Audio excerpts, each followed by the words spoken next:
हरे कृष्णा, राधे राधे। कैसे हैं आप सब? आई होप आप लोग ठीक होंगे।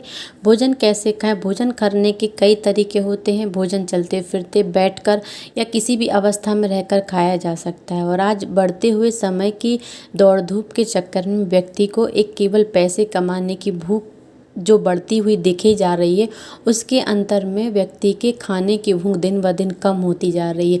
ना तो उसका रूटीन है कुछ खाने का। इसी चक्कर में जो हम देख रहे हैं, आए दिन नित नई बीमारियों का देखने में आ रहा है। नित नई बीमारियों का चलन बढ़ता जा रहा है। हार्ट अटैक, लीवर में प्रॉब्लम, तो ये सारी प्रॉब्लम आम समस्या बन गई हैं आज के प्रेजेंट के समय में। खाना खाने के लिए सबसे मुख्य रूप से भगवान ने जो शास्त्र अनुसार नियम बताए हैं, अगर हम उस नियम का पालन करते हैं तो हमें निरोगी, सुंदर, स्वस्थ काया मिलती है। कांतिमय आभा लिए हुए एक शरीर का निर्माण हम स्वयं खुद घर में रहकर कर सकते हैं। क्योंकि खाना खाने के लिए कुछ विशेष बातों का ध्यान रखते हैं। श्री कृष्ण ने भी दुर्योधन से कहा था, जब भगवान ने युद्ध के समय, जब दुर्योधन ने भगवान के लिए भोजन के लिए आग्रह किया था, उस समय भगवान के लिए दुर्योधन ने 56 भोग बनवा कर रखवाए थे। पर भगवान ने दुर्योधन से सिर्फ एक ही दो बात कही थी कि भोजन सिर्फ दो अवस्थाओं में ही खाया जाता है, या तो खिलाने वाले के मन में अपार प्रेम हो तब, या फिर बहुत तेज भूख लगी हो तो जहाँ मिल जाए वहाँ भोजन कर लेना चाहिए। इसके अलावा भोजन करने का एक और भी नियम बताया था कि भोजन करते समय स्थान, मन, हर चीज़ की शुद्धि होनी चाहिए, सात्विकता होनी चाहिए। क्योंकि कहते हैं ना, जैसा खाए अन्न वैसे बना मन।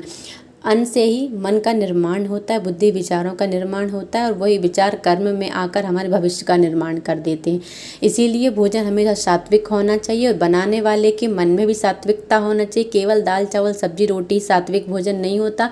बनाने वाले के मन में यदि कुछ भी विचार गलत आते हैं तो वो भोजन को बिगाड़ देते। क्योंकि मन में आज जो हम भोजन बनाते हैं, तो जो हमारे मन में चलता है वो न चाहते हुए भी हमारे भोजन में आ जाता है। क्योंकि मन शुद्ध है तभी भोजन शुद्ध है। केवल सब्जी दाल चावल रोटी बनाने से या खाने से भोजन शुद्ध नहीं होता। इसीलिए कहते हैं ना कि हमारा जो कर्म है वो हमारा भाग्य का निर्माण करता है। इसीलिए भोजन बनाने वाले को बहुत शुद्धि का ध्यान रखना चाहिए। भोजन बनाते समय सात्विकता के भाव अंतर मन में रखना चाहिए। और भोजन बना सबसे बड़ा एक जो नियम होता है वो एक ही होना चाहिए कि ये भोजन केवल और केवल परमात्मा का प्रसाद है, जो हम अपने परिवार को खिलाते हैं। जब प्रसाद रूपेण हम भोजन परिवार को खिलाते हैं तो उससे हमारे घर के सदस्यों की, सबकी बुद्धि विकसित होती है, अच्छी होती है, अच्छे विचार आते हैं। इसीलिए भोजन हमेशा सात्विक हो, अच्छा हो। और जिस तरीके से यदि हम भोजन करते हैं, जितना सात्विक भोजन होता है उतना चेहरे पर नूर होता है, तेज होता है, आभा कांतिमय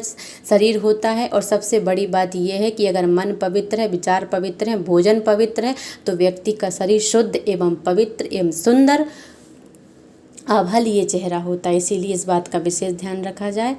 हरे कृष्णा, राधे राधे।